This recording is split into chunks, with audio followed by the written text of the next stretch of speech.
I was walking up the East Coast Sea, I saw a big city there in front of me. So many lights and shiver up my spine, that sure had a pretty skyline. Hey friend, what's that town called? New York City.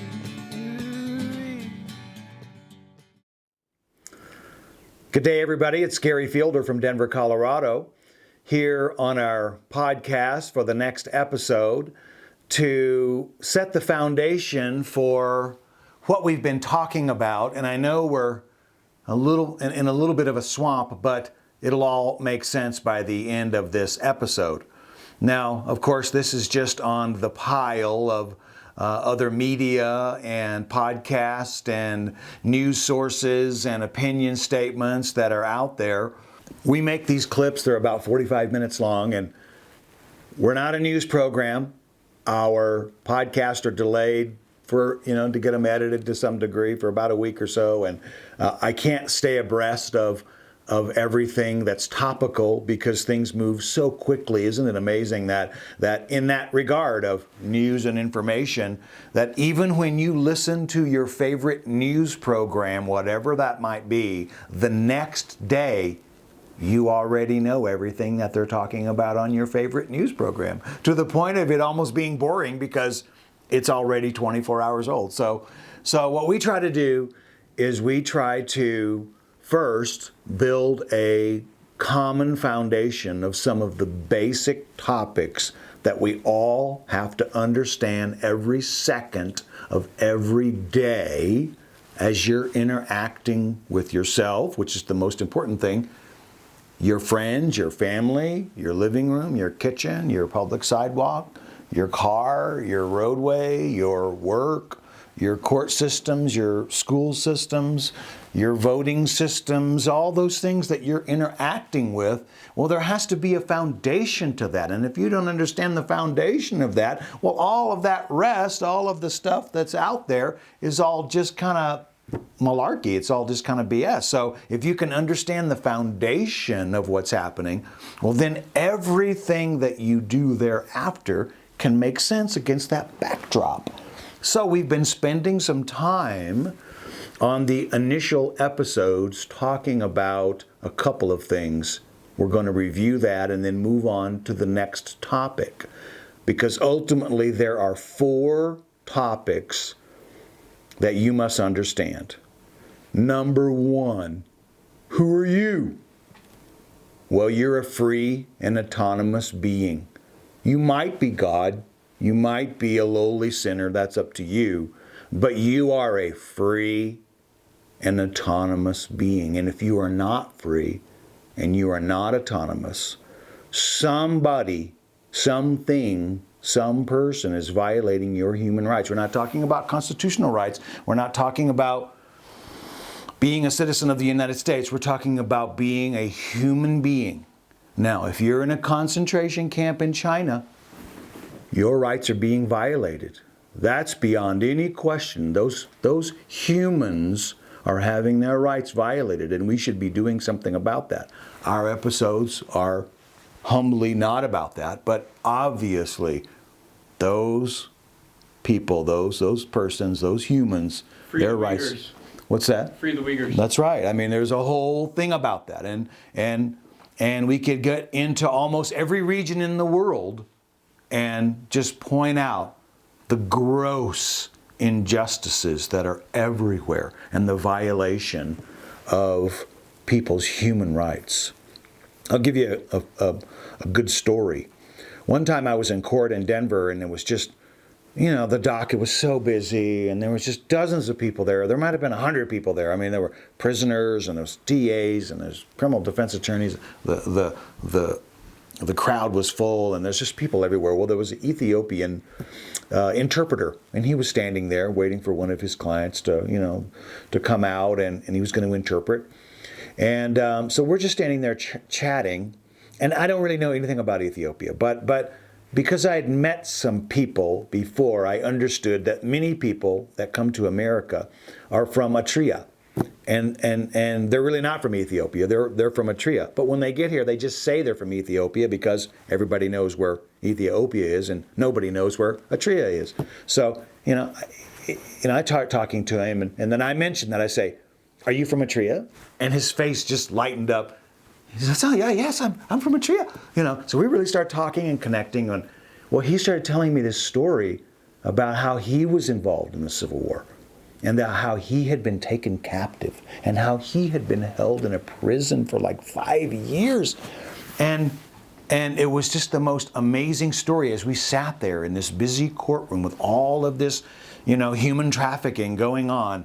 And I'm talking to this interpreter, and he had lived this experience of being in a prison cell in a foreign land and coming to America and getting his citizenship and then working within the system as an interpreter. I mean, everything that I've seen over the last 32 years as a criminal defense attorney and for 18 months as a prosecutor has really opened my eyes up to this entire concept of human rights, human dignity, sovereignty, and all of it. So that's my backdrop. I'm coming from the experience of having seen it, not at every level. Not at every level. I haven't been in a prison cell. I've visited many prisons and visited many clients in prisons, seen the insides of prisons, but I've never sat in a prison cell. But if you are in a prison cell, you are a free and autonomous being. You should have enough room to stretch your arms up and out. You should have the freedom to worship in the way that you wish. And although your voice may not be heard in the way that you wish it was, you still have a freedom of speech, even in that prison cell. And there are many innocent people in prison, and of course that's wrong, and we must do everything that we can to avoid that. But generally speaking, if you're in a prison cell, you likely did something that allowed the population of which you were a part of to pass laws against, and you were likely given due process and right to counsel. And although you must be treated with dignity and respect at all times, you must take responsibility for the fact that you're sitting in a prison cell, with the understanding that there are many gross injustices out there. But as you sit there in that prison cell, maybe you lost your right to vote. And that's what these episodes are all about. Maybe because of that behavior you engaged in, you lost your right to vote. But you didn't give up your right to be treated fairly, to get due process, right to counsel, right to remain silent, right to have a jury upon the charges that were brought to you. Most people plea bargain. I've only done some 450, maybe close to 500 jury trials. I wouldn't know. But yeah, I've been there. I've seen it. I do it. I plea bargain lots of cases. Sometimes it's in a person's best interest to take the plea. But when they do, they waive all those rights. And when you plead guilty, you plead guilty. So the purpose of these episodes are to speak to citizens of the United States. And if you're in a prison cell and you're a citizen of the United States, this podcast is for you.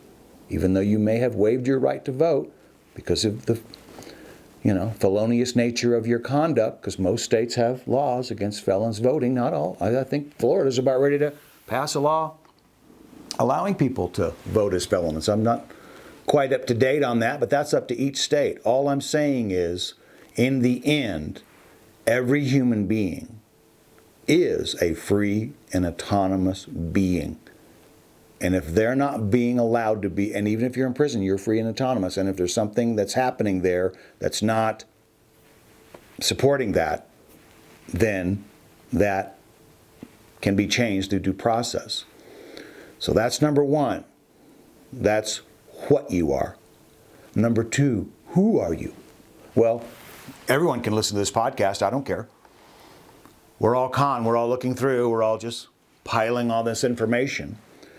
But the focus is towards citizens of the United States. So, like I said, if you're in a prison cell and you're a citizen of the United States, well, you're still a citizen of the United States. Even in that prison cell, you hold the sovereignty. And that's what we talked about on the other episodes. That if you are a free and autonomous being, and you are a citizen of the United States, well, then you hold the sovereignty in your heart, whether you can vote or not. It's not just the rights that you have as every person, including corporations, have, because persons have rights, and persons are LLCs and corporations and associations. They all have rights. Every person in the law has rights. Most of our rights are in those category of rights. But very few people on this earth can say they hold the sovereignty in their heart. Very few. It's up to the country to determine that. Now, all countries should do that. Some don't, but I'm not here to talk about that because we already do, so we don't have to talk about that subject of whether countries should or shouldn't vest the people with the sovereignty, because ours already does. So we can just move on from that topic and get right down to it. Now, that limits the category of the people to whom I'm talking, to citizens of the United States, but others can listen if they want. But if you, as the listener, are a free and autonomous being and a citizen of the United States, from wherever you are, even your prison cell, you hold the sovereignty of the most powerful country in the world in your heart. And that's the bottom line. Now, one day, on episode 46 or 97, we'll get deep into Dred Scott. And we'll really talk about Dred Scott. And we'll really talk about the Civil War. And we'll really talk about the 14th Amendment. And we'll really talk about federal citizenship and how after the Civil War, the 14th Amendment sort of created a federal citizenship. And that was to ensure that people of African American descent were given citizenship. And it wasn't up to the states. It was the 14th Amendment. Well, there are those that believe that that was a limitation in sovereignty. That if you were a so-called 14th Amendment citizen, well, that was a person, and you don't have the sovereignty. Whatever the case may be, and whatever has happened in the last 150 years since the passage of the 14th Amendment, as we sit here now, if you are a citizen of the United States, you are one of the people of the United States, and I don't want to hear anything about it. I don't want to hear anything about it. If you are a so-called 14th Amendment citizen and you were born here, now maybe your parents were on vacation and maybe they're French and maybe you were born here and then taken back to France and you're a French citizen. I don't want to get off on the edges, okay? Maybe your parents illegally immigrated here and they had no status, but you were born here. You hold the sovereignty in your heart. Now, if they took you back and then you establish your citizenship wherever that was, Sweden or Mexico or Canada, wherever that was, well then, oh, okay, I'm sorry. You gave it up. You waived it when you were like 3 years old.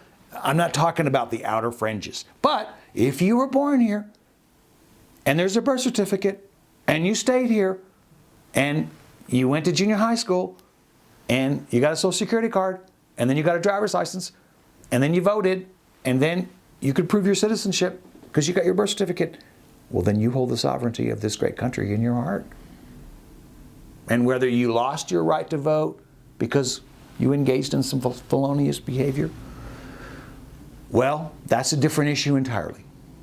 But if you are a citizen of the United States, every morning you wake up, and every human being goes to sleep and wakes up. Whatever calendar they're on, whatever night, day they sleep, every human being goes to sleep and wakes up, and goes to sleep and wakes up, and goes to sleep and wakes up, and goes to sleep and wakes up. Your whole life is going to sleep and waking up. When you wake up, wherever it is, however it is, and whomever you are, If you are a citizen of the United States, you hold the sovereignty of this country in your heart.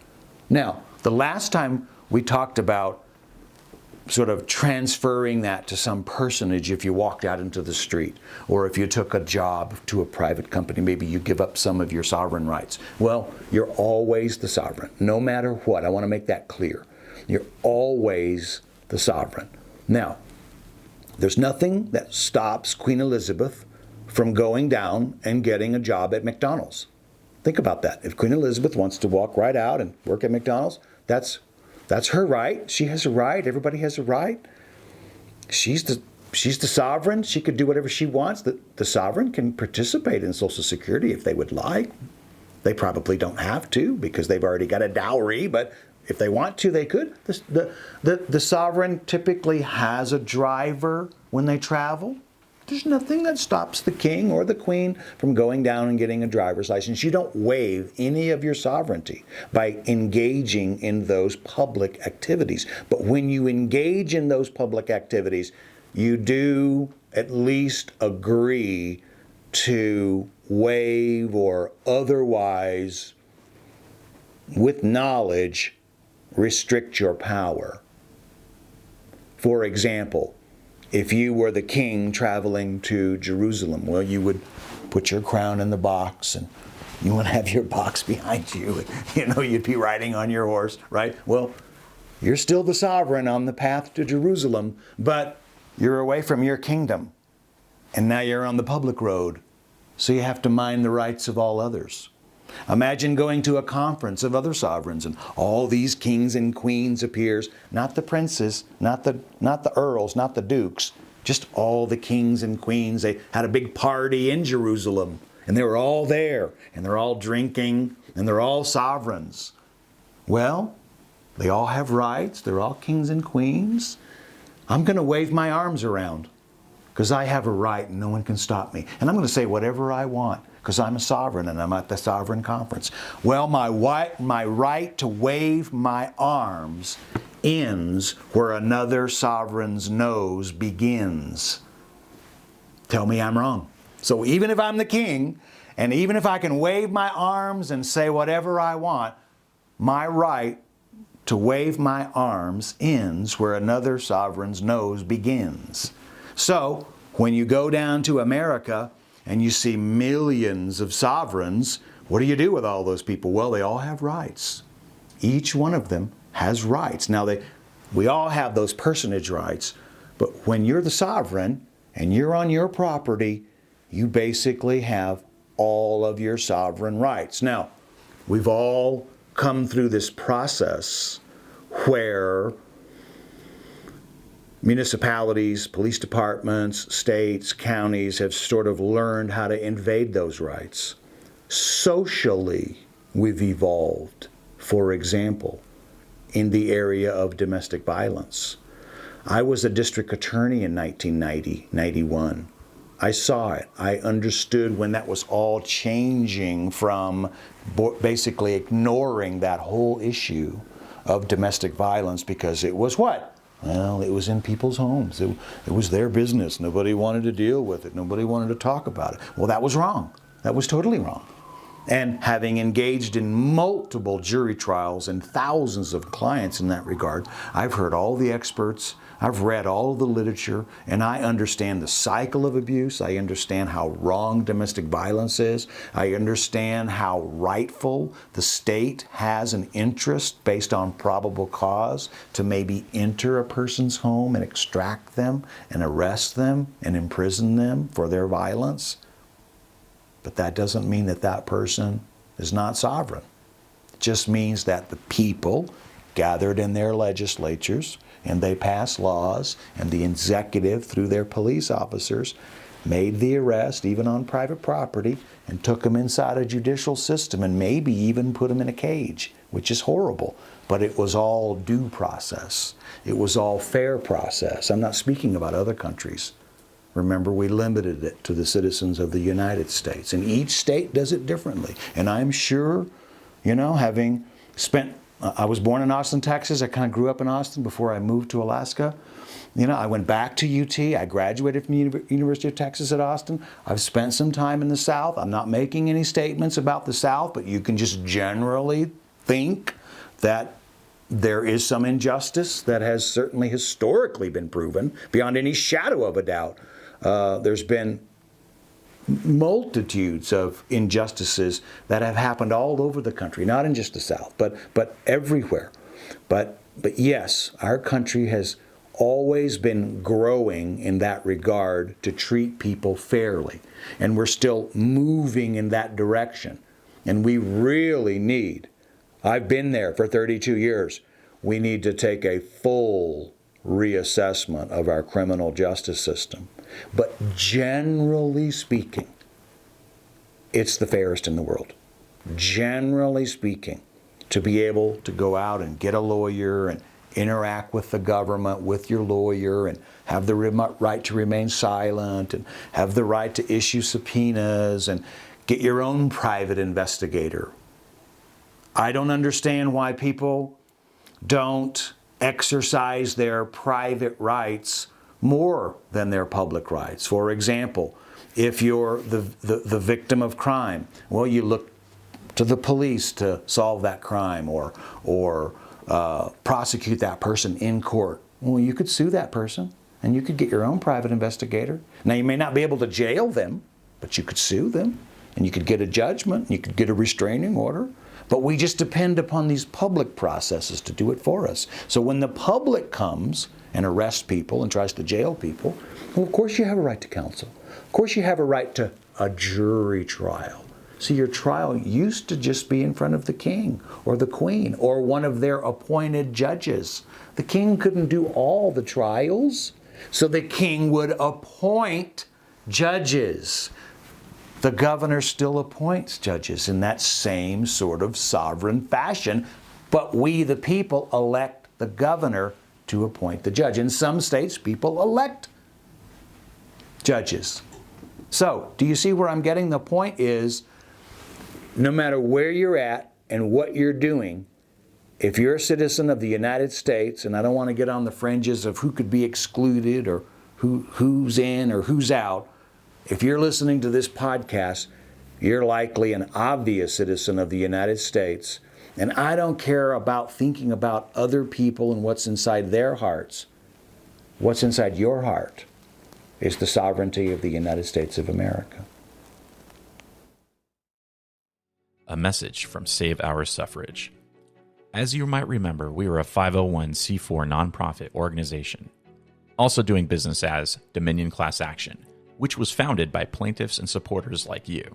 I speak for the team when I say that we are proud to bring you the Fielder Principle podcast and to share with you a message of peace, hope, and unity for the nation. It is all of our duties to respond to these attacks on our nation by peacefully advocating through the courts and legislatures for your constitutional right to vote, to organize grassroots activism, to peacefully defend every voter's civil rights, and to further educate and empower yourselves and every citizen of this great nation with the tools of justice and peace that each of us require to save our suffrage. We are extremely grateful for the continued support from you and so many other people who believe in working towards a fair and honest society where every vote is respected and treated equally under the law. Thank you for hanging in there with us. We will keep you posted as we continue this important work to save our suffrage and the work of Dominion Class Action. To all my fellow American heroes, the age of freedom has just begun. Be at peace.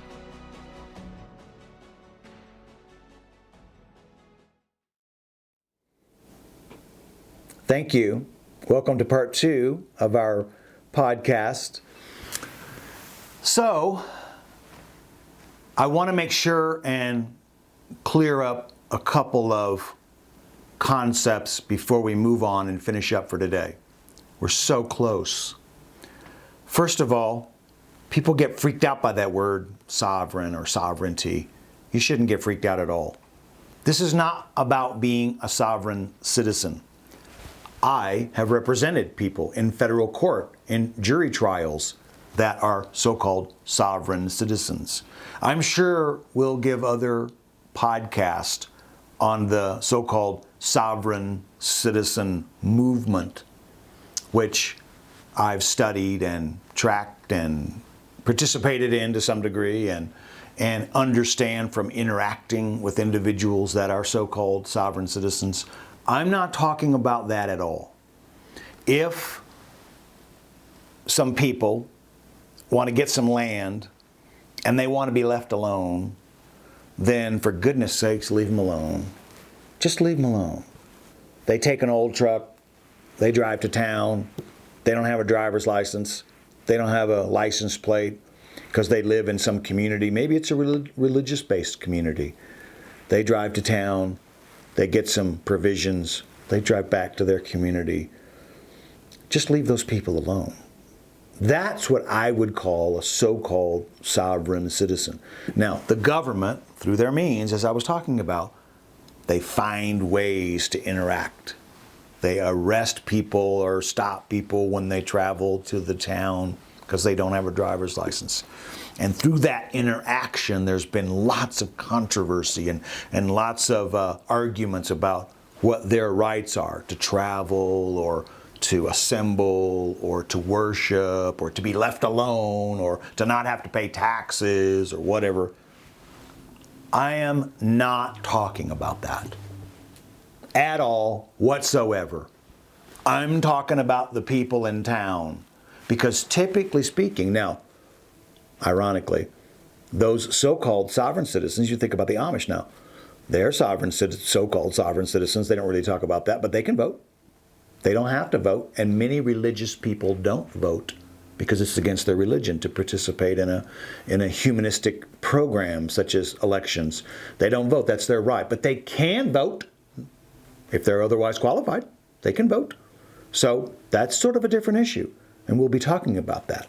But generally speaking, I'm talking about the people in town. I'm talking about you and me.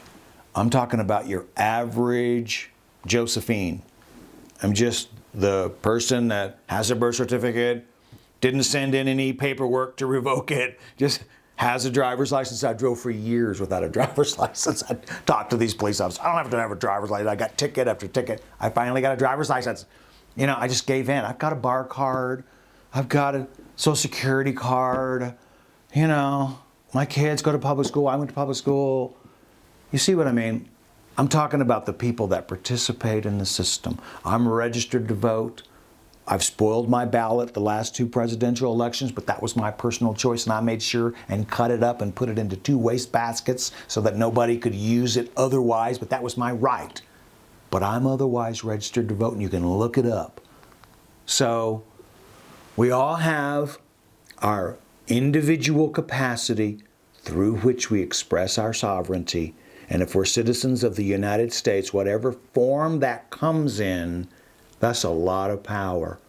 And the reason I'm giving this speech is because if you understood that power, then you would wake up every day knowing that you have that power. And although you've given a lot of it away, the right to declare war, the right to coin money, the right to pass legislation, as I've said many times, you can pass legislation on your own property. You can go out into the public sphere, send your kids to public school, get a marriage license, but you don't have to. You can have a private ceremony. You can put your names in a Bible. You're married. You can create your own marriage certificate. You can get your own divorce. You can have your own private agreement and divorce in a private side ceremony. You don't have to engage in the public arena, and that's the purpose of this episode. If you know who you are, which is a free and autonomous being, and you know what you are, and for purposes of these episodes, I'm speaking to citizens of the United States. I'm not really speaking to those who have expatriated or from Nigeria or from El Salvador or from China. If you're from Nigeria and you found yourself in Mongolia, I love you. You can listen to this podcast, but I'm not really speaking to you because I don't know who you are and I don't know the laws of Mongolia and I don't know what your rights are. I'm speaking to citizens of the United States. And no matter what happened between the 14th Amendment and now, the citizens of the United States are the people of the United States. You cannot tell me that only those sovereign citizens are the people, or there are no people. That would be the other alternative. There are no people. We're all just subjects working under the 14th Amendment, and we've all waived our citizenship through birth certificates and all of this voluntary consent, and we've all become subjects and Social Security numbers. No. We all have beating hearts. When we breathe into a mirror, there's a fog, we can put a line through it. We're human beings and citizens of the United States of all genders, of all ages, of all races or cultures. They're the sovereigns. You can't tell me they're not the people of the United States. And it's on the SAT. Where's the sovereignty of the United States? Who holds it? And it doesn't even have to be the people. It could be a king. It could be a parliament. It could be a family. But we choose to vest that sovereignty in the people. Now, again, we'll talk about Dred Scott and the 14th Amendment in future episodes, but I don't want to hear anything about African Americans not being sovereign. Of course, every African American in America, United States citizen, holds the sovereignty in their heart. But I feel like a lot of people don't understand that. I feel like if people did understand that, they would understand their duty and responsibility. And that's where I was kind of rambling in the last episode, and I kind of had to end it because I was just getting in too deep. But when we talk about sovereignty, we're not talking about privileges. We're not talking about a crown and jewels and our rights. We're talking about duty and responsibility. And every time you wake up and you realize, oh shoot, I'm the sovereign. I've got a duty to support my country. I've got a duty to interact with others. And I can wave my arms, but that right ends where another person's nose begins, that other sovereign. I can't hurt that other person. I can't steal that other person's property. I can regulate my own property, on my property. I can't violate the rights of my spouse. And if there's probable cause that I did, then I live voluntarily in a state where there are laws which allow law enforcement to come onto my private property and put handcuffs on me and take me to a jail cell, and then I see the judge in the morning. It doesn't sound like the king would be arrested in such a manner, but we've all passed laws as the separate kings. It would be better if you didn't engage in that behavior. And if you've been falsely accused, and I've seen that multiple times, in fact, I just won a jury trial in Elbert County not 2 weeks ago, not guilty. Now, I didn't know if they were false allegations. They appeared to be. The jury had reasonable doubt, and the kid was found not guilty. Well, that was when the system worked the way it was supposed to work. So yes, there are innocent people that are in prison based on false allegations, but that's not the way it's supposed to be. That's not the way it's supposed to work. The way it's supposed to work is if really, honestly, you hurt your spouse, then yes, laws have been passed to allow law enforcement. Maybe not to just enter right away. Maybe they got to get a warrant. Maybe there's exigent circumstances. There's so many exceptions to the rights that we have. I deal with it every day. The exigent circumstances exception. You know, if someone's crying out, help me, well, cops are coming through the door. You see what I mean? If it's been a couple of hours, well, maybe they have to knock and you have to voluntarily consent to let them in. Those are the areas on the periphery that I'm not really talking about. I'm just talking about your good old standard rights. So yes, you have all your rights. But then, depending upon where you are, those rights might be different, and that's number 3. Who are you? I'm a free and autonomous being. What are you? Well, you could be anybody, but I'm talking to citizens of the United States. They hold the sovereignty of the country in their heart. Question number 3, where are you? Where are you? Well, if I'm on my private land, I'm pretty safe and secure. This is my castle. I could do something stupid to get the police to knock down my door, but as long as I'm just peaceful and law-abiding, I can read books by Malcolm X. I can worship to any God I want to worship.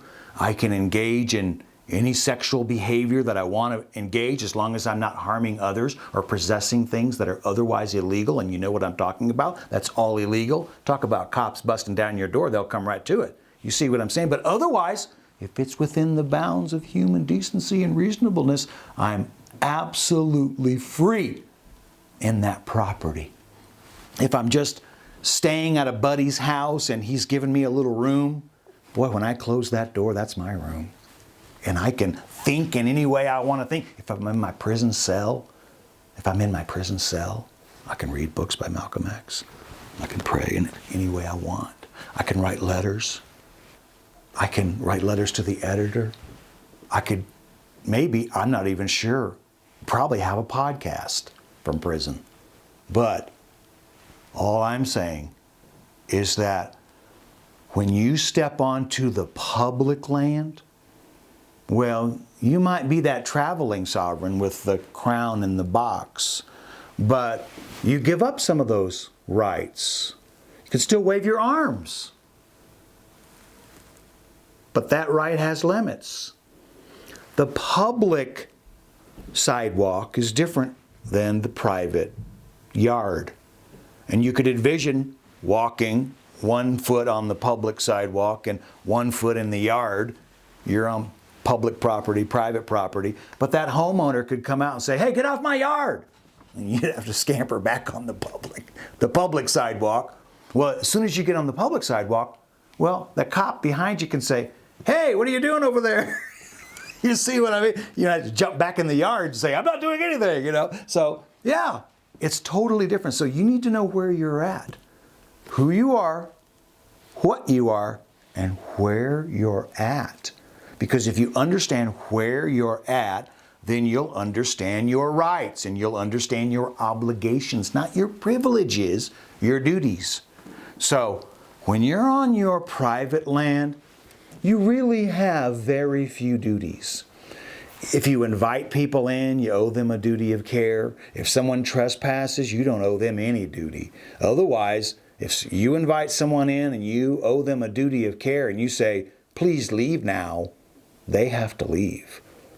And maybe they don't, and you got to get into an altercation. That's where you call the lawyer the next day. That's what I always see. But in the end, if everybody understood their rights, then they would understand that when you're on someone else's property and they say you must leave now, you must leave now. And if we understood those rights, then we would say, okay, I'm leaving. Leave me alone. Don't touch me. I'm leaving. And I've represented people in federal court who have shown up, Bruce Bauman, shown up to events, stood up in the hall, yelled at the speaker. Luke Radowski does that. He stands up, starts yelling at Kissinger. That's his absolute right. And you watch Luke. When they say, sir, you must leave now, he starts to leave. He might be yelling all the way out, but he starts to leave. And he leaves. Totally legal for him to be there. Totally legal for him to stand up and say, 9/11's an inside job, whatever they want to say. And then when the usher says, you have to leave now, well, a person that understood their duty would start moving to the aisle and walk up the aisle. You could still yell all the way, but you have to leave. You're on private property. Well, if you're on public property, that might be a different issue. Think about those students that make all those noise in the back of the classroom when a conservative speaker wants to speak. Notice how nobody comes and carts them away because they're in this school setting. Now, they're doing it at private schools too, but that's the whole point. Your rights are a little different. When you go to public school, ironically, since you have all your rights, because it's a public school, well, then they can't teach you how to dress. You can, as long as it's within bounds of decency, they can't make you wear a uniform, I always tell my children that you ask to go to the bathroom. And the teacher says, no, you can't go to the bathroom. Well, why do they have that rule? Well, they have that rule because of other bad students that went to the bathroom and didn't come back or smoked a cigarette or whatever they did. So they say, you can't go to the bathroom. I teach all my children. When you have to go to the bathroom, that is your human right. You say, Ms. Johnson or Mr. Smith, I'm going to the bathroom. And you start walking toward that bathroom. that teacher can't touch you. And if that teacher touches you, then that child's rights are being violated. Now, most kids just sit there and they got to pee because they don't know their rights. Most parents tell their children, well, when the teacher says don't go to the bathroom, then you just can't go to the bathroom. But I don't teach my children that. When you want to go to the bathroom, I don't care if you're in a public school.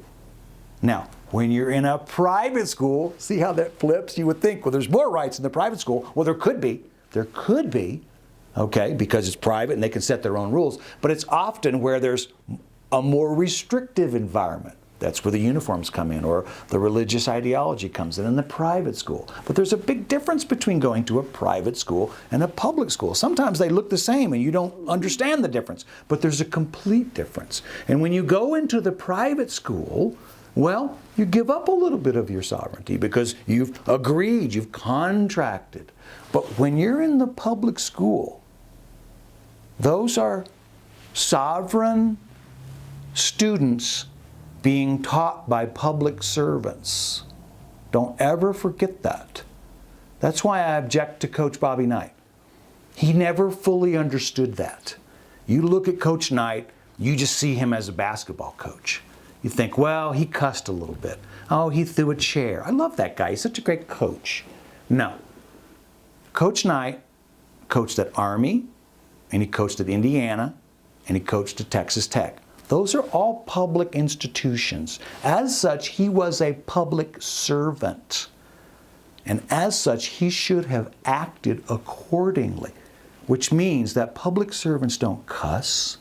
Public servants don't touch their players. Public servants don't headbutt their players. I love that guy personally, Coach Knight. And if I saw him, I'd say, Mr. Knight, Coach Knight. I would treat him with ultimate respect. But I disagree with his language and his activity, not because of it was right or wrong objectively, but he was a public servant at the University of Indiana. He's getting a pension right now because he's a public servant. Well, public servants are underneath the students. They don't think they're underneath the students, but they are. Now, the students have to be respectful and they have to follow the rules, and they're all in there to learn, and that's how we work it. But if we understood that, then when we sent our children up to that public school, they wouldn't be treated in the manner in which they're treated. And the parents would understand their roles just a little bit better. Who are you, what are you, and where are you? And if you're in a private setting and you're part of that private group, whether you're in that church or you're in that charter school or you're in that assembly of scientists that might be atheist. I'm not saying that all private situations have to be religious. I'm just saying that if it's on the private side, well, you can certainly express yourself, but you can't sue for violation of your rights because private people can't violate your rights. You can't sue a private entity for violating your right to speak because although you have a right to speak, if they say, no, you can't speak here, well, that's a private school and they can set the rules. Now, why am I even talking like this? Well, let's go back to the lawsuit. Let's go back to Dominion class action. What are those people doing? And who are those people? Well, they're free and autonomous beings, the plaintiffs. They're citizens of the United States. They're registered to vote.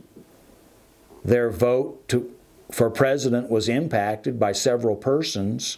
They went to a public courtroom to express these grievances through public laws, and they've been told that they don't have standing. Well, what is voting if it isn't the ultimate expression of sovereignty? So, who are we talking about? What are we talking about? And where are we? Well, we might be in a public school voting, but no, we go behind the curtain and we close the curtain and we fill out the ballot. We don't put our name on it and we submit it. Now, think about the old days where the king or the queen appointed not only the judges, but all the sheriffs and all the landlords and all the judges, and all the administrators, and all the chancellors. Well, that was their sovereign right to appoint all of the king and queen's men and women. So when we do that through elections, it is the ultimate expression of private sovereignty. Now, we might be electing public officials. The public officials that we've either appointed or hired, the public servants I was talking about, their job is to run that election fairly. If there are private individuals, is it all starting to make sense now? When there are private individuals like Facebook that can't otherwise violate your constitutional rights, if they start voluntarily interacting in the public sector with regard to the electoral process, which is the ultimate expression of the sovereign, well, then those private entities can violate rights and thus can be sued. So I'm not just rambling on incoherently for an hour. It all makes sense now. You're not only a free and autonomous being, you're a citizen of the United States, registered to vote. When you vote for president, that's a national election. Anybody messing with that right is violating your right. And if they're a private entity and they're not just advertising on TV or not just using corporate money to influence the population, that's all legal. That's called freedom. When they're interacting in joint action with the public function of elections, they're opening up themselves to liability for the violation of others' rights. And if I'm so stupid that I can't articulate it in a complaint to not only sustain a motion to dismiss, but to not be sanctioned as a frivolous lawyer, well, that doesn't mean you don't have the rights. That just means I'm stupid and I couldn't figure it out. Maybe someone else can. Maybe someone else can bring the lawsuit. But we're down to a point where this is kind of it. The public protesting isn't working. And that's one of our rights, to assemble and speak. Canvassers in Colorado now are being sued by other entities for goodness knows what. We're going to talk about that during the next episode. So a person's sovereign right to go out, maybe in their personage, maybe in their public personage, walking down a public sidewalk, walking onto someone's private property and knocking on their door and asking them some questions about their vote. Well, a lot of those people in Colorado, we'll talk about this in the next episode, are being sued by other persons for God knows what, but for that conduct of knocking on people's doors. Well, we'll talk about that because those people who are knocking on doors need to understand what they are, who they are, where they are, and with whom they're interacting. That's the next episode. That's the last segment. And against that backdrop, you can solve any dispute. Maybe there's injustice. Maybe innocent people get convicted.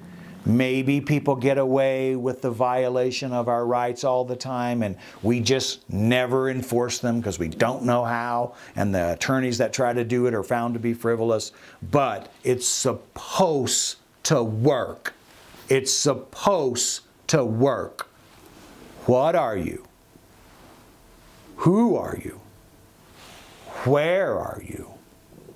And with whom are you interacting?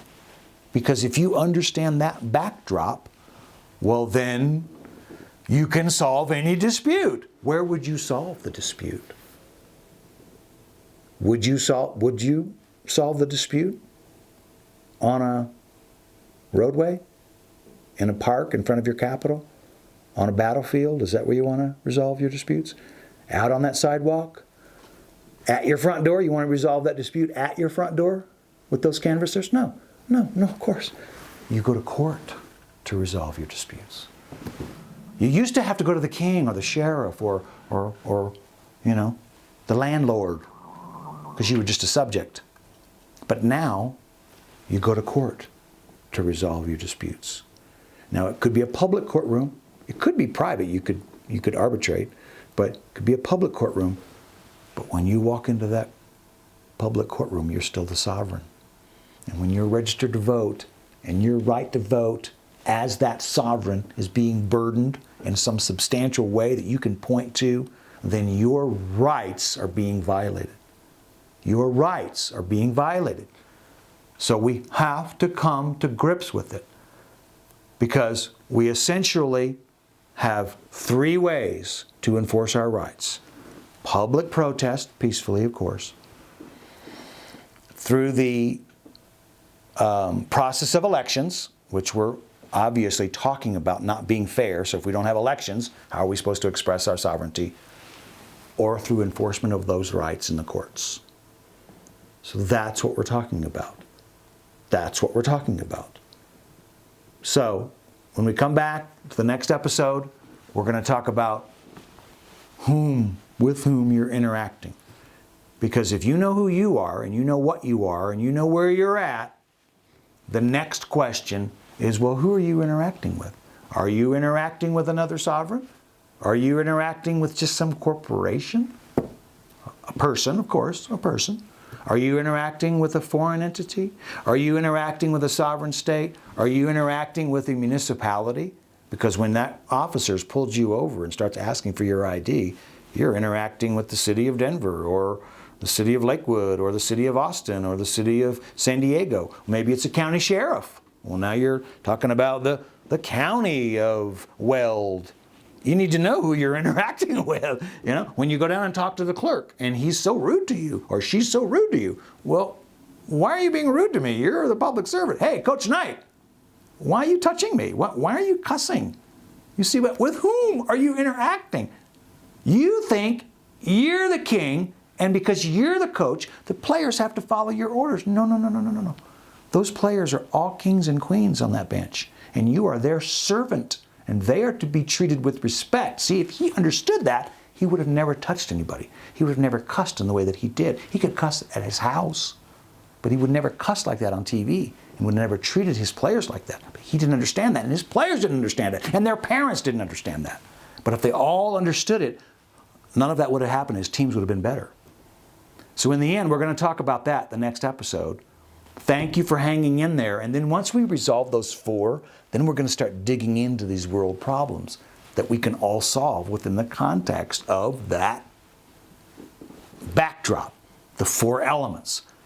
What are you? Who are you? Where are you? And with whom are you interacting? Hang in there, everybody, and we'll see you around the corner. Thank you.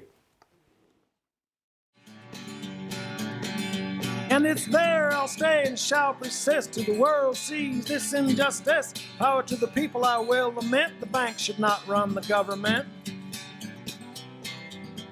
Yeah, I better be prepared to stay there for a while. This machine kills fascists.